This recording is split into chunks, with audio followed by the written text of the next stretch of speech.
Ya, bismillahirrahmanirrahim. Assalamualaikum warahmatullahi wabarakatuh. Ya, terima kasih sudah hadir. Hari ini pertemuan pertama ya, betul ya? Iya, Pak. Pertama untuk pemrograman NC CNC. Nah, untuk pertemuan pertama ini mungkin ada yang perlu saya sama seperti mata kuliah yang lain. Ini sesuai dengan yang e-kampus kita ada nilai tugas 10% ya, terus ada nilai proses itu 50%, ada UTS, ada UAS, ini masing-masing 15% dan 25%. Nah, tugas mungkin ini tidak terlalu banyak, mungkin sesuai kebutuhan mungkin bisa disampaikan melalui Google Form ya, pengukuran. UTS dan UAS juga sama melalui Google Form.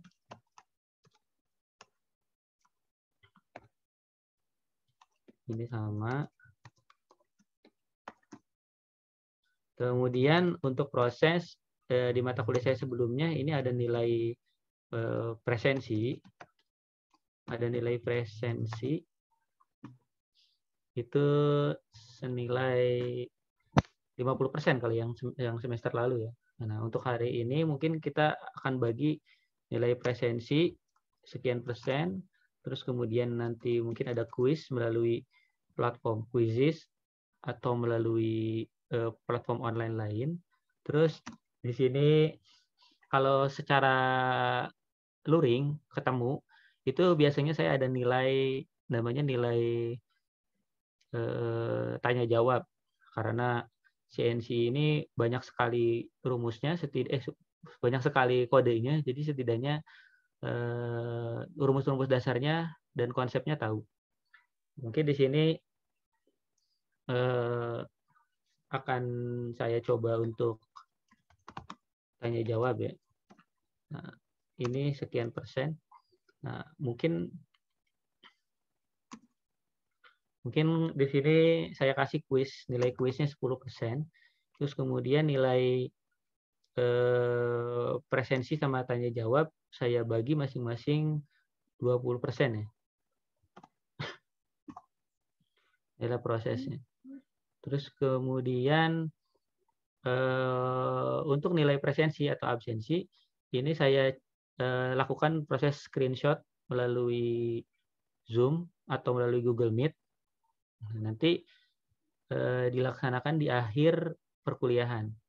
Di akhir perkuliahan nanti akan saya screenshot, semuanya harap menyalakan kamera on cam.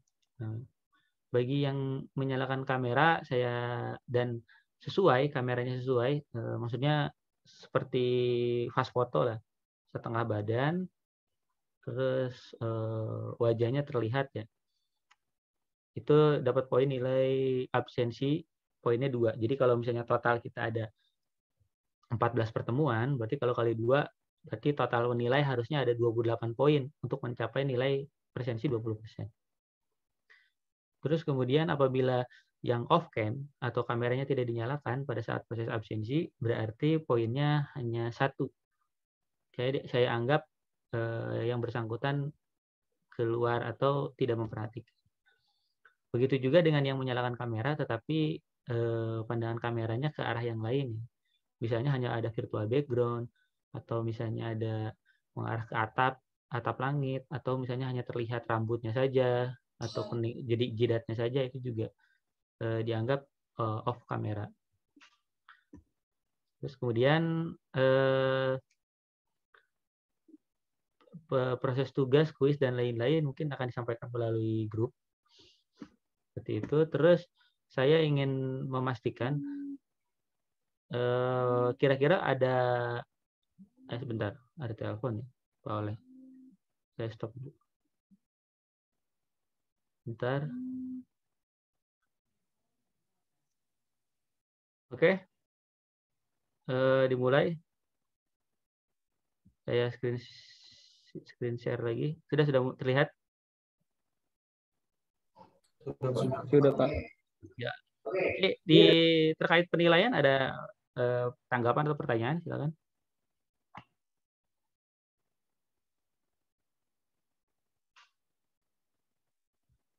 Sudah? Oke. Mungkin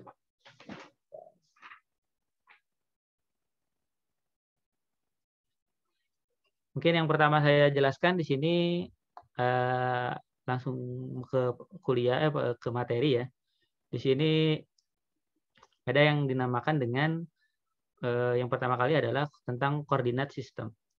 Kalau koordinat sistem kalian pahami sama seperti kalian mengenal diagram Cartesius, di mana dapat dilihat pada gambar yang sebelah kiri atas. Ini sama seperti kalian diagram Cartesius, di mana sumbu horizontalnya adalah aksis X atau X-aksis, kemudian sumbu vertikal itu merupakan aksis Y atau Y-aksis, di mana di tengahnya itu adalah titik 0,0, itu titik origin, kita namakan titik origin, di mana pergerakan dari aksisnya itu sama seperti kalian belajar di matematika ya. Nah, di mana kalau beralih ke gambar yang sebelah kanan atas, yang ini, itu titik-titik yang ada lokasinya itu terdiri dari lokasi titik X dengan lokasi titik Y. Begitu juga dengan titik-titik yang lainnya. Nah, kita beralih ke gambar yang kiri bawah. Kiri bawah menunjukkan bahwa titik-titik tadi merupakan lokasi yang kita kenal dengan misalnya ada kuadran 1, kuadran 2, kuadran 3, dan kuadran 4. Di mana kuadran 1 X-nya plus, Y-nya plus. Kemudian yang kuadran 2 X-nya min, Y-nya plus. Kuadran 3 X-nya min, Y-nya min. Kuadran 4 X-nya plus, Y-nya min. Itu kita lihat kalau X itu yang sebelah kanannya origin positif, sebelah kiri origin negatif. Ini matematika dasar ya. Kemudian beralih ke gambar yang keempat. Di sini jika kita ketahui, jika titik kita definisikan dalam titik diagram Cartesius, di sini ada di sini ada titik P1. Titik P1 adalah di titik origin, berarti X-nya 0, Y-nya 0. Terus kemudian ada di titik P2, yaitu menempel di bagian atas, itu ada titiknya X-nya 0, berarti di tengah-tengah, tapi Y-nya itu ada di titik 4. Sedangkan di P3 itu X-nya ini di P3 X-nya ke bawah ya 5,5, terus kemudian Y-nya juga atas itu 5. Nah, sedangkan P4 ada di bawah kuadrannya, berarti X-nya plus, ini X-nya 4, Y-nya minus 3 karena ada di bagian bawah origin. Begitu juga dengan P5 dan P6. Saya rasa ini tidak ada masalah ya. Apa ada masalah tentang terkait koordinat ini? Oke, tidak ada. Oke, kita lanjut. Ya, masih gampang ya. Lanjut ke tentang koordinat sistem, di mana seperti kita lakukan proses menggambar di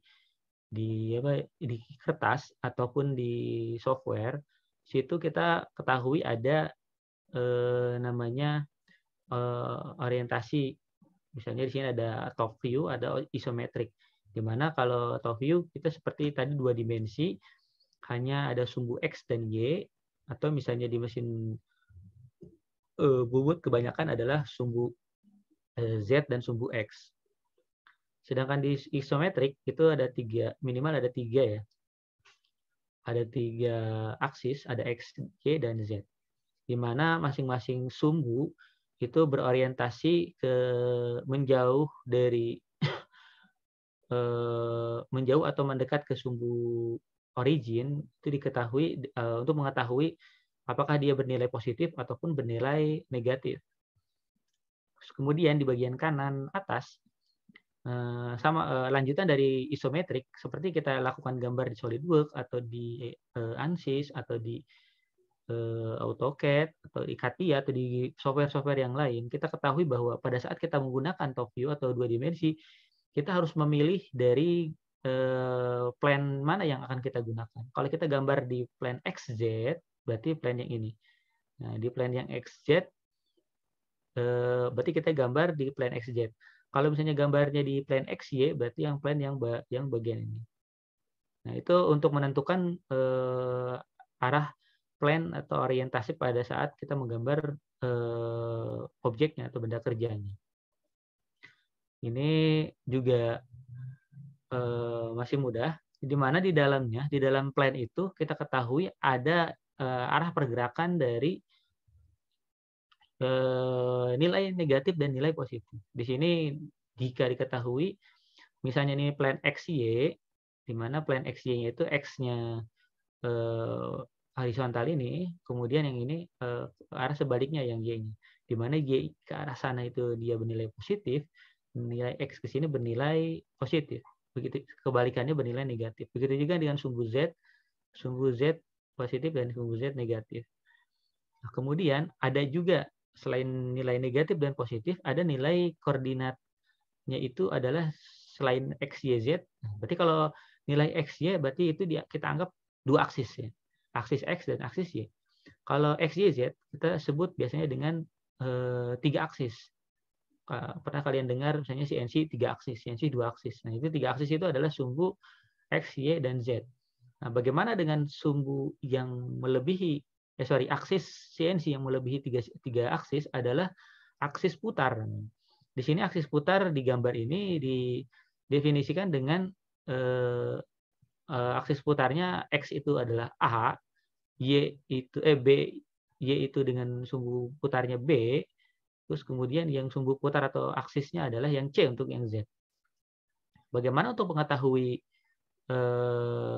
arah putarannya? Nah, arah putaran positif. Di sini arah panahnya itu adalah arah panah positif. Arah panah positif.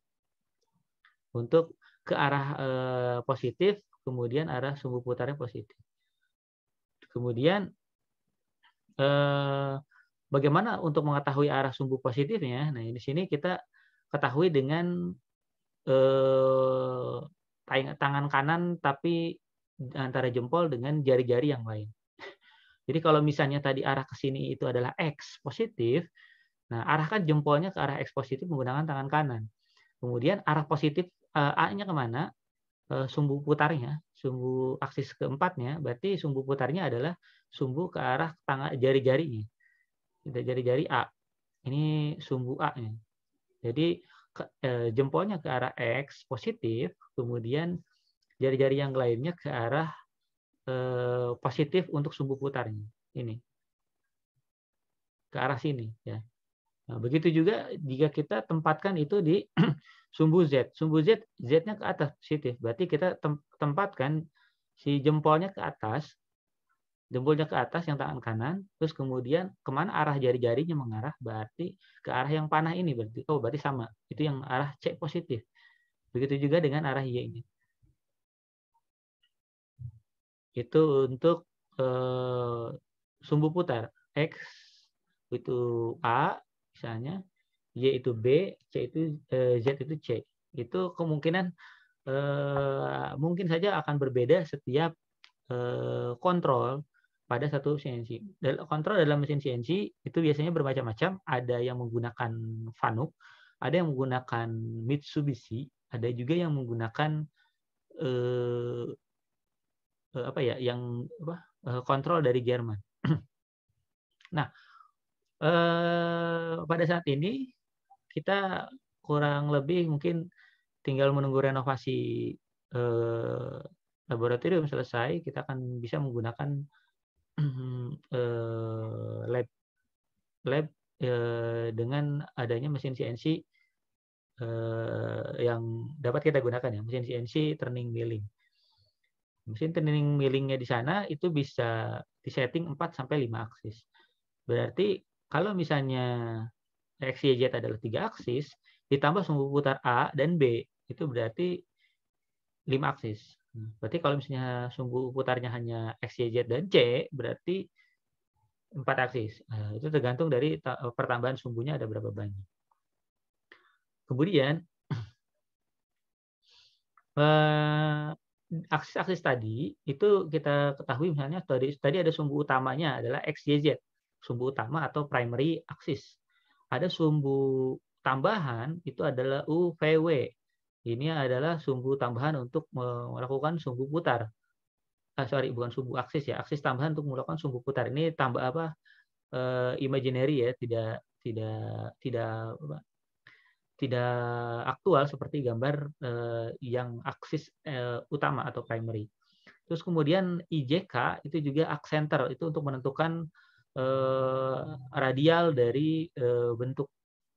Radial dari bentuk, misalnya kita akan melakukan turning atau milling menggunakan sudut 45 derajat. Nah, itu berarti 45 derajat menggunakan IJK. Nah, sedangkan aksis tambahannya adalah ABC untuk rotary axis. Nah, ini definisinya. Ini adalah aksis utama, aksis kedua, aksis putar, kemudian aksis itu sudut, ini rotary aksis putar. Nah, untuk memudahkan, di sini ada X-axis related atau hubungan dengan aksis X. Makanya kalau misalnya ada U, I, A, atau berarti itu relate-nya atau hubungannya dengan sumbu X. Pasti ada hubungannya dengan sumbu X. Kemudian begitu juga dengan Y, V, J, B. Berarti dia hubungannya dengan sumbu Y, kemudian dengan W, K, dan C itu hubungannya dengan sumbu Z. Jadi tidak pernah C itu hubungannya dengan sumbu A, hubungan sumbu X. Tidak, tapi X itu hubungan dengan sumbu A. Dengan yang sejajar dengan ini. Begitu. Terus si contoh yang di CNC milling, misalnya di CNC milling di sini ada benda kerja di bawah, ini ada bednya di bawah, benda kerja menempel di atas bed sejajar dengan sumbunya. Terus kemudian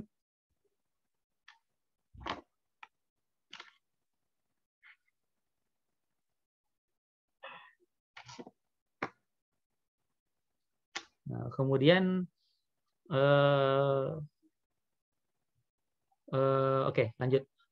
Benda kerja yang menempel di bednya di bagian bawah yang sudah disetting sejajar sebelumnya, kemudian kita definisikan ke arah mana sumbu X, Y, dan Z-nya.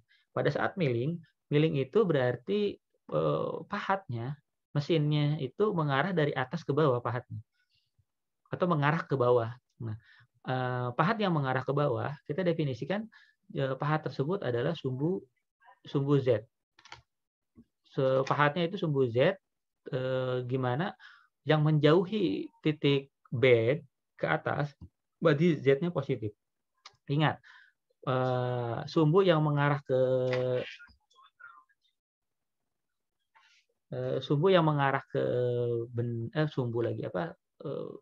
pahat yang mengarah ke benda kerja itu pasti selalu yang sumbu Z. Tinggal sisanya adalah sumbu Y dan sumbu X. Ini tergantung dari arah orientasi. Biasanya arah orientasi dari benda kerja adalah kalau di bubut itu biasanya sumbu X yang ke depan adalah sumbu yang mengarah ke operatornya, ke kita ya, ke operator, ke penggunanya. Berarti Y adalah sumbu sisanya. Nah, hal yang mendekat ke operator itu sumbu X-nya bernilai positif. Terus tinggal mendefinisikan ke arah Y-nya yang positif mana, itu biasanya diketahui pada saat setting di mesinnya. Terus kemudian di bagian kanan itu ada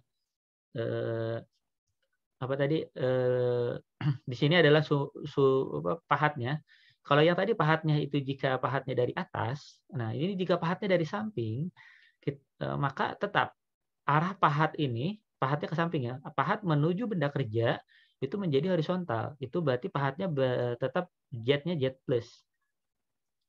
Kemudian tinggal karena pahatnya dari samping, berarti X-nya biasanya menghadap ke benda kerja atau menghadap ke operatornya. Berarti itu yang sumbu X-nya. Nah, tinggal yang Y adalah sisanya. Nah, tinggal di sini ada sumbu putarnya itu adalah B. Kita ketahui B itu dekat dengan sumbu relate dengan sumbu Y. Berarti sumbu putar terhadap sumbu Y. Kita bisa bayangkan kalau misalnya sumbu Y-nya ke atas, nah berarti si benda kerja yang kita putar di sini, tapi sumbu Y-nya tidak berubah, yang berubah sumbu X dan sumbu Z. Nah berarti itu sumbu B-nya. Itu yang dinamakan sumbu putar terhadap Y, yaitu sumbu B. Oke. Terus kemudian kalau yang tadi terkait koordinat sistem pada CNC milling, kemudian koordinat sistem pada CNC turning. Yang di bagian kiri bawah, di bagian sebelah kiri, kita ketahui bahwa di sini ada headstock cak sama jauhnya, di mana headstock itu adalah untuk menempelnya cak, kemudian jauh itu untuk menjepitnya. Nah, cak itu untuk menempelnya jauh. Di mana benda kerja menempel di bagian tengahnya, kemudian dicekam. Kemudian di bagian jauhnya itu ada tarat yang berisi tentang kumpulan-kumpulan dari tools. Terus kemudian taratnya itu bisa berputar sesuai dengan tools mana yang akan digunakan. Ya. Anggap misalnya toolsnya sudah di center, di tengah. Nah, itu dia akan bergerak. Seperti yang saya sampaikan tadi. Jika toolsnya mengarah ke samping, itu berarti sumbu Z-nya. Semakin dia mendekati benda kerja, Z-nya semakin min. Gitu. Terus kemudian kalau yang ini misalnya 2 aksis ya. X-nya ada X min, ada X plus. Nah, X yang mendekati ke mana? Ke operator. Nah, di sini didefinisikan dengan X-nya itu negatif. Terus jika tadi menggunakan satu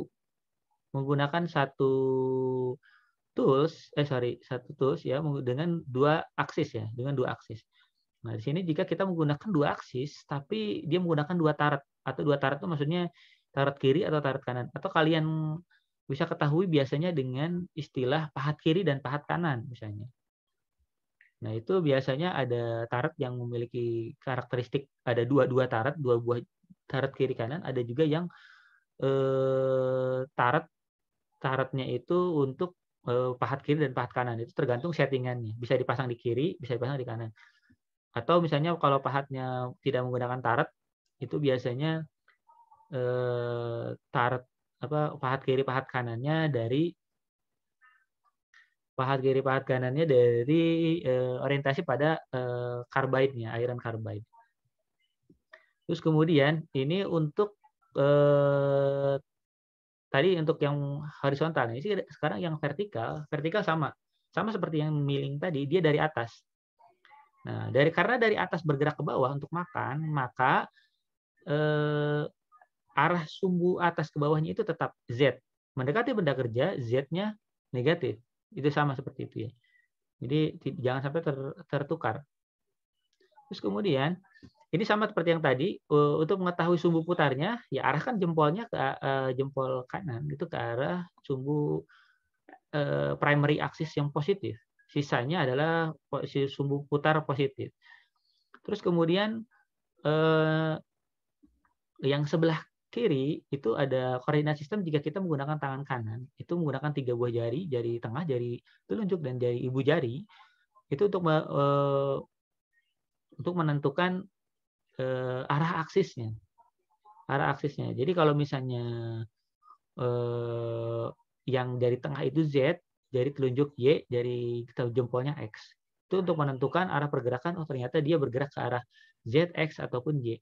Nah, di sini titik originnya merupakan titik yang di telapak tangan.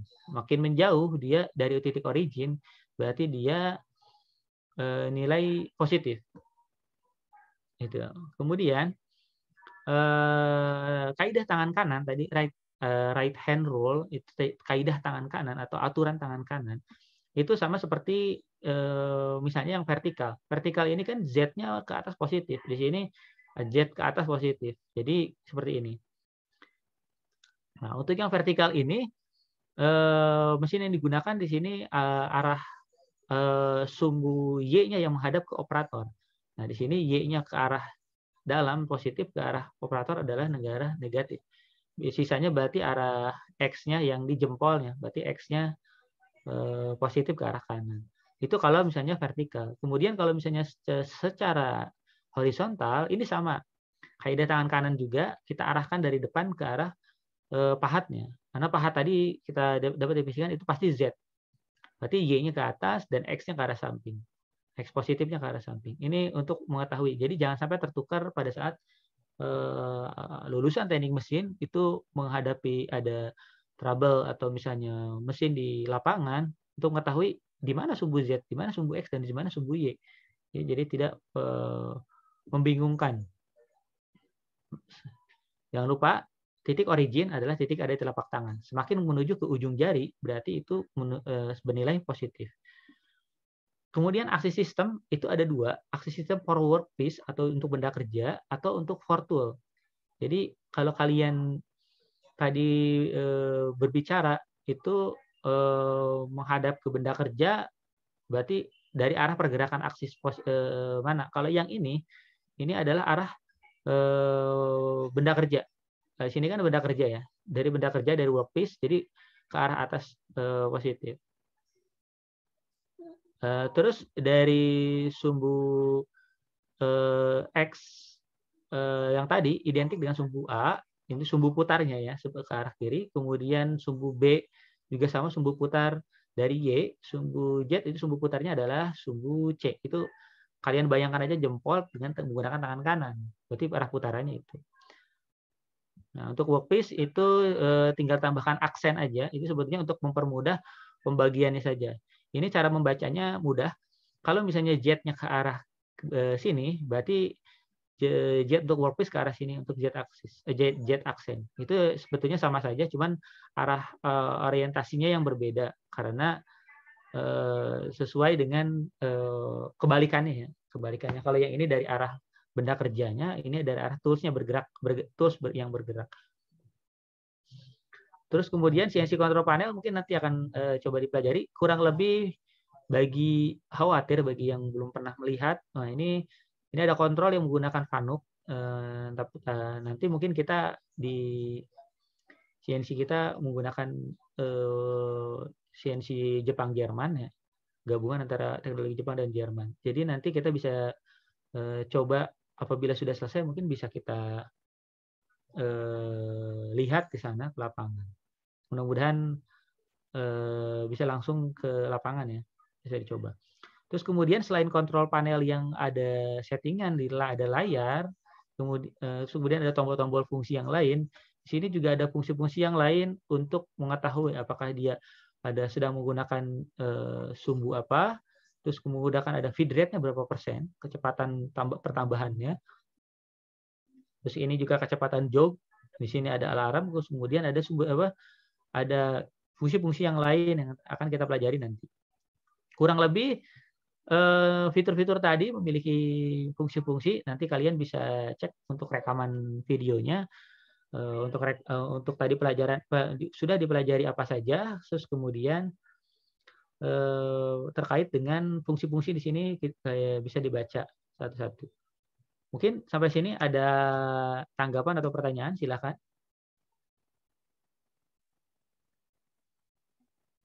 Saya coba stop.